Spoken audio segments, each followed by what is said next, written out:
Assalamualaikum warahmatullahi wabarakatuh. Kami dari kelompok 4 yang beranggotakan Aisyah Ristianti, Ahmad Yusuf Maulana, Ayu Karmila, Dina Rosdiana, Elis Yani Sumartini, Lulu Yuniar, Nida Mufidah, Noni Nurhayati, Ogi Nugraha, Rizka Habibah Utama, Siti Rahmi Rahmawati, dan yang terakhir Sofiana Samosir.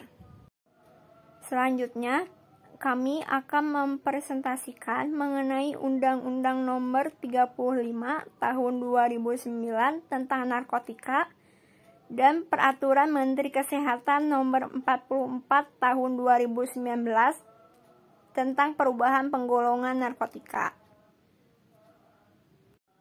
Kemudian, Undang-Undang Nomor 5 Tahun 1997 tentang Psikotropika dan Peraturan Menteri Kesehatan Nomor 3 Tahun 2017 tentang perubahan penggolongan psikotropika.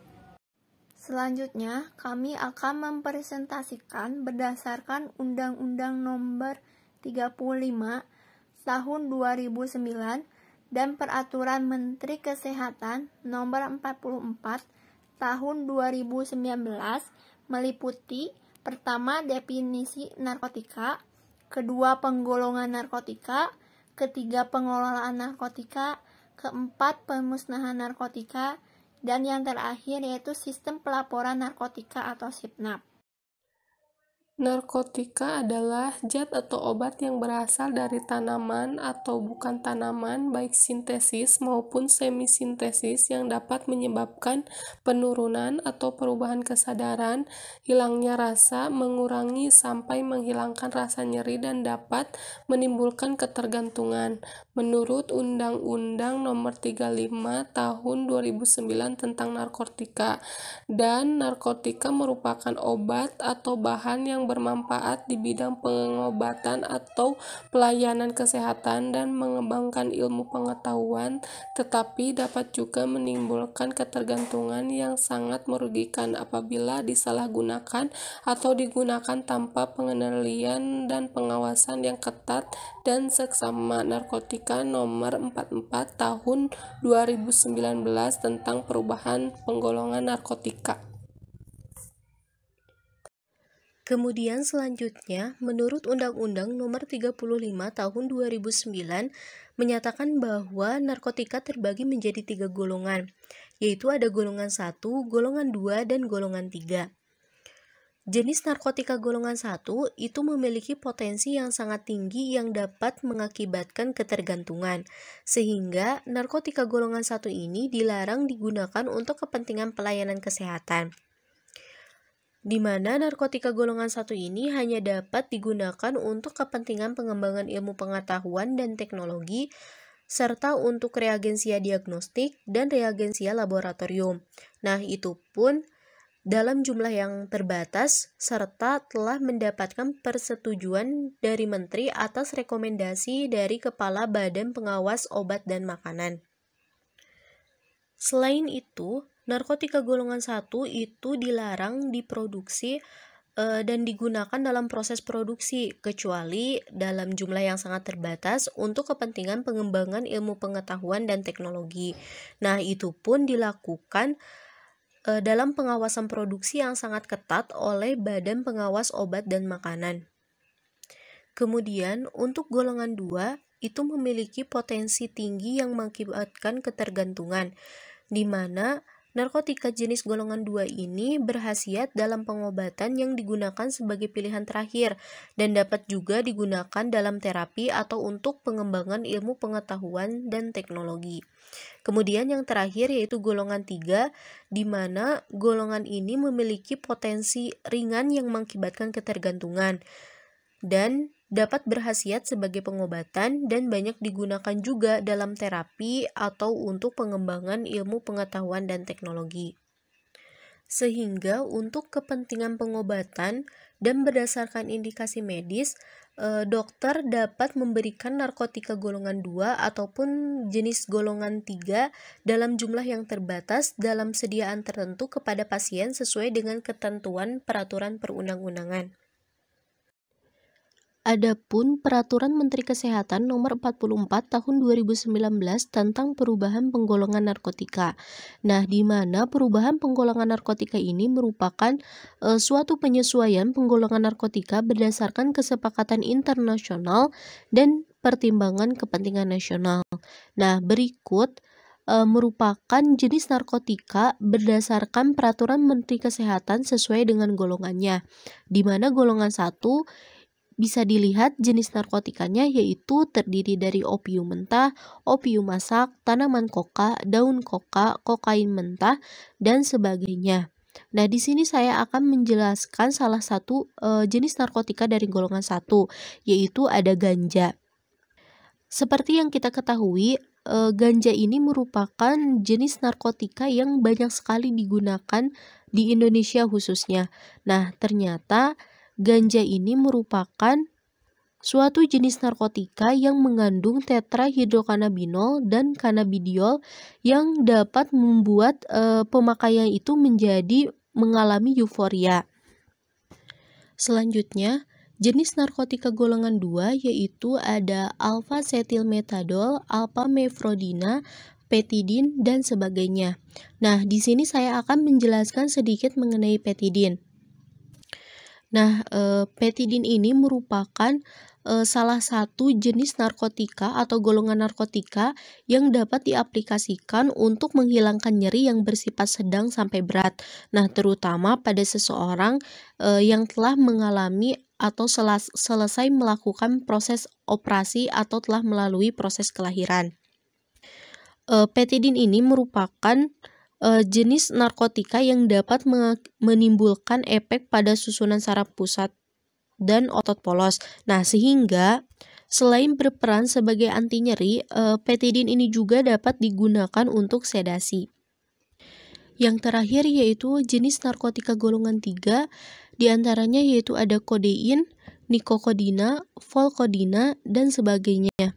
Nah, di sini saya akan menjelaskan sedikit mengenai kodein, di mana kodein ini merupakan jenis narkotika yang jika disalahgunakan atau digunakan secara berlebihan itu dapat menimbulkan beberapa efek, di antaranya yaitu euforia, kemudian mual dan muntah, tekanan darah rendah, depresi, dan gangguan saluran pernapasan berat.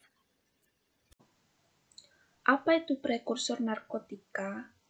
Prekursor narkotika adalah zat atau bahan pemula atau bahan kimia yang dapat digunakan dalam pembuatan narkotika, yang dapat dibedakan dalam tabel sebagaimana terlampir dalam undang-undang.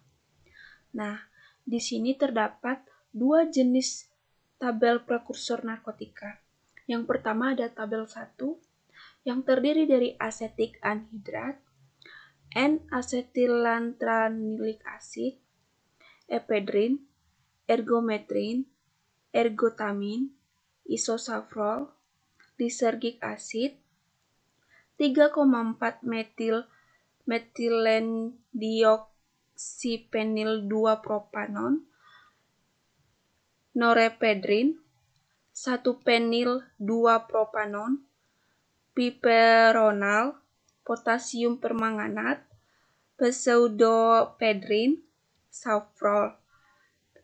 Dan pada tabel 2 terdapat aseton, antranilic acid, etil ether, hidroklorik acid, metil etil keton, penilacetic acid, piperidin, sulfuric acid, dan yang terakhir ada toluen. Selanjutnya yaitu pengelolaan narkotika. Pengelolaan narkotika diatur secara khusus untuk menghindari terjadinya kemungkinan penyalahgunaan. Pelaksanaan pengelolaan narkotika meliputi: pertama, pemesanan narkotika. Pemesanan sediaan narkotika dilakukan menggunakan surat pesanan narkotik yang ditandatangani oleh apoteker pengolah apotek atau APA. Kedua, penerimaan narkotika. Penerimaan narkotika dari PBF harus diterima oleh APA atau dilakukan dengan sepengetahuan APA. Yang ketiga, yaitu penyimpanan narkotika. disimpan pada lemari khusus yang terbuat dari kayu atau bahan yang lain yang kokoh dan kuat, yang ditempel pada dinding, memiliki 2 kunci yang berbeda, terdiri dari 2 pintu. Yang selanjutnya, keempat, pelayanan narkotika. Pelayanan narkotika hanya boleh dilakukan dengan resep narkotika dari resep asli atau salinan resep yang dibuat oleh apotek itu sendiri atau rumah sakit. Resep narkotika yang masuk dipisahkan dari resep lainnya dan diberi garis merah di bawah obat narkotik. Yang kelima, yaitu pelaporan narkotika. Pelaporan penggunaan narkotika dilakukan setiap bulan. Laporan penggunaan obat narkotika dilakukan melalui online, SIPNAP, atau Sistem Pelaporan Narkotika dan Psikotropika. Yang terakhir, yaitu pemusnahan narkotika. Pemusnahan narkotika dilakukan dengan menggunakan prosedur yang telah ditetapkan. Pemusnahan narkotika. Pemusnahan narkotika hanya dilakukan dalam hal sebagai berikut. Yang pertama, diproduksi tanpa memenuhi standar dan persyaratan yang berlaku dan atau tidak dapat diolah kembali. Yang kedua, telah kadaluarsa. Yang ketiga, tidak memenuhi syarat untuk digunakan pada pelayanan kesehatan dan atau untuk pengembangan ilmu pengetahuan termasuk sisa penggunaan. Yang keempat, dilibatkan izin edarnya. Yang kelima, berhubungan dengan tindak pidana. Pemusnahan narkotika harus dilakukan dengan tidak mencemari lingkungan dan tidak membahayakan kesehatan masyarakat. Pada pemusnahan narkotika terdapat beberapa tahapan yang harus dilakukan. Di antaranya, penanggung jawab fasilitas produksi, fasilitas distribusi, fasilitas pelayanan kefarmasian, pimpinan lembaga, dokter praktik perorangan menyampaikan surat pemberitahuan dan permohonan saksi.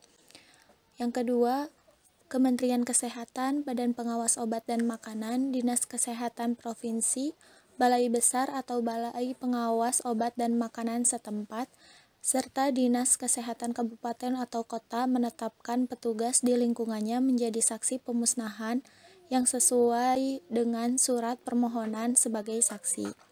Selanjutnya ada pemusnahan disaksikan oleh petugas yang telah ditetapkan. Kemudian, narkotika dalam bentuk bahan baku, produk antara, dan produk ruahan harus dilakukan sampling terlebih dahulu untuk kepentingan pengujian oleh petugas yang berwenang sebelum dilakukan pemusnahan. Serta yang terakhir, ada narkotika dalam bentuk jadi harus dilakukan pemastian kebenarannya secara organoleptis oleh saksi sebelum dilakukan pemusnahan. Selanjutnya, dalam pemusnahan narkotika harus dilakukan oleh pihak ketiga. Wajib disaksikan oleh pemilik narkotika dan saksi, penanggung jawab fasilitas produksi atau fasilitas distribusi, atau fasilitas pelayanan kefarmasian, atau pimpinan lembaga, atau dokter praktik perorangan yang melaksanakan pemusnahan harus membuat berita acara pemusnahan terlebih dahulu. Berita acara pemusnahan harus dibuat dalam rangkap 3 dan tembusannya disampaikan kepada Direktur Jenderal dan Kepala Badan atau Kepala Balai. Ada beberapa poin dalam berita acara pemusnahan, paling sedikitnya memuat: yang pertama, ada hari, tanggal, bulan, dan tahun pemusnahan.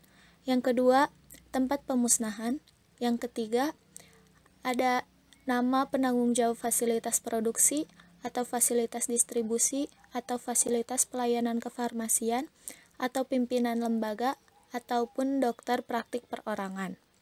Yang keempat, nama petugas kesehatan yang menjadi saksi dan saksi lain badan atau sarana tersebut.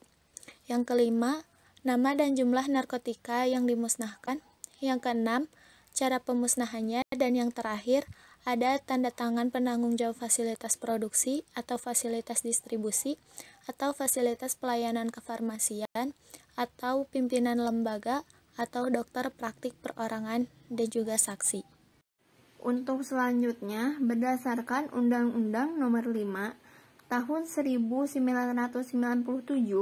dan Peraturan Menteri Kesehatan Nomor 3 Tahun 2017 meliputi: pertama, definisi psikotropika; kedua, penggolongan psikotropika; ketiga, pengelolaan psikotropika; keempat, pemusnahan psikotropika; dan yang terakhir yaitu sistem pelaporan psikotropika atau SIPNAP.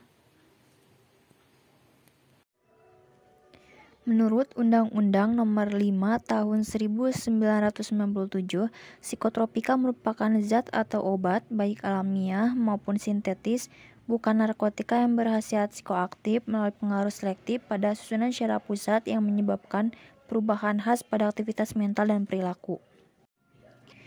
PMK Nomor 3 Tahun 2017 menjelaskan tentang perubahan penggolongan psikotropika dibuat berdasarkan pertimbangan bahwa terdapat obat keras yang mempunyai potensi mengakibatkan sindroma ketergantungan yang belum termasuk dalam golongan psikotropika sebagaimana diatur dalam lampiran Undang-Undang Nomor 5 Tahun 1997 tentang psikotropika. Penggolongan psikotropika terbagi menjadi 4 golongan.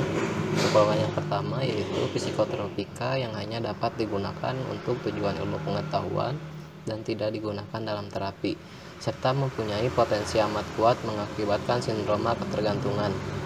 Golongan 2 yaitu psikotropika yang berkhasiat pengobatan dan dapat digunakan dalam terapi dan atau untuk tujuan ilmu pengetahuan, serta mempunyai potensi kuat mengakibatkan sindroma ketergantungan. Untuk golongan 3 yaitu psikotropika yang berkhasiat pengobatan dan banyak digunakan dalam terapi dan atau untuk tujuan ilmu pengetahuan, serta mempunyai potensi sedang mengakibatkan sindroma ketergantungan. Golongan 4 yaitu psikotropika yang berkhasiat pengobatan dan sangat luas digunakan dalam terapi dan atau untuk tujuan ilmu pengetahuan, serta mempunyai potensi ringan mengakibatkan sindroma ketergantungan. Baik ya, selanjutnya contoh psikotropika dalam setiap golongan menurut Undang-Undang Nomor 5 Tahun 1997 tentang psikotropika. Berikut daftar psikotropika golongan 1 meliputi prolamfetamina, eticyclidina, etriptamina, katinona plus lisergida, mekatinona, psilocybina, rolicyclidina, tenamfetamina, dan tenoxylidina. Kemudian nama lain dan nama kimianya bisa dilihat.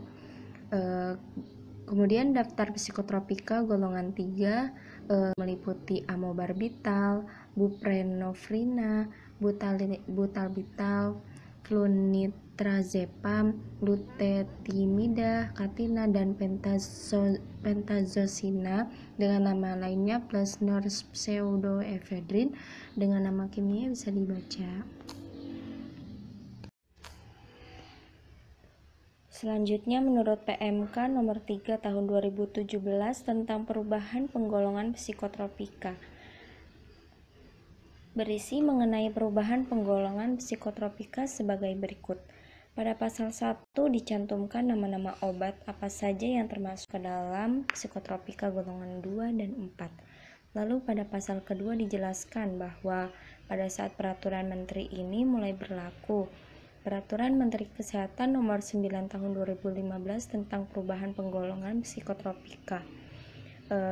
Ada berita Negara Republik Indonesia tahun 2015 nomor 324 dicabut dan dinyatakan tidak berlaku. Kemudian pada pasal 3 menjelaskan bahwa peraturan ini mulai berlaku sejak diundangkan, yaitu pada tanggal 5 Januari 2017. Berikut daftar psikotropika golongan 2 dengan nama lazimnya amineptina, metilpenidat, dan sekobarbital. Nama kimianya bisa dilihat. Kemudian daftar psikotropika golongan 4 meliputi alobarbital, alprazolam, amferamona dengan nama lainnya dietil propion. Kemudian ada aminorex, barbital, benzfetamina, bromazepam, brotizolam, butobarbital, delorazepam, dan diazepam dengan nama kimianya bisa dilihat. Selanjutnya, pengelolaan psikotropika yang terbagi menjadi 6 tahap, yaitu pemesanan, penerimaan, penyimpanan, pelayanan, pelaporan, dan pemusnahan psikotropik. Untuk pemesanan psikotropika dilakukan dengan surat pesanan rangkap 2, diperbolehkan lebih dari 1 item obat dalam satu surat pesanan, boleh juga memesan ke berbagai PBF. Untuk penerimaan psikotropika dari PBF harus diterima oleh APA atau dilakukan dengan sepengetahuan apoteker penanggung jawab apotek. Selanjutnya, untuk penyimpanan obat psikotropika diletakkan di lemari yang terbuat dari kayu atau bahan lain yang kokoh dan kuat. Untuk pelayanan psikotropika, apotek hanya melayani resep psikotropika dari resep asli atau salinan resep yang dibuat sendiri oleh apotek yang obatnya belum diambil sama sekali atau baru diambil sebagian. Untuk pelaporannya sendiri, penggunaan psikotropika dilakukan setiap bulan melalui SIPNAP, Sistem Pelaporan Narkotika dan Psikotropika. Selanjutnya, untuk pemusnahan psikotropika dilakukan dengan menggunakan prosedur yang telah ditetapkan. Pemusnahan psikotropika. Pemusnahan psikotropika akan dilaksanakan apabila 1. Berhubungan dengan tindak pidana, 2. Diproduksi tanpa memenuhi standar dan persyaratan yang berlaku atau tidak dapat digunakan dalam proses produksi psikotropika, 3. Sudah kadaluarsa, 4.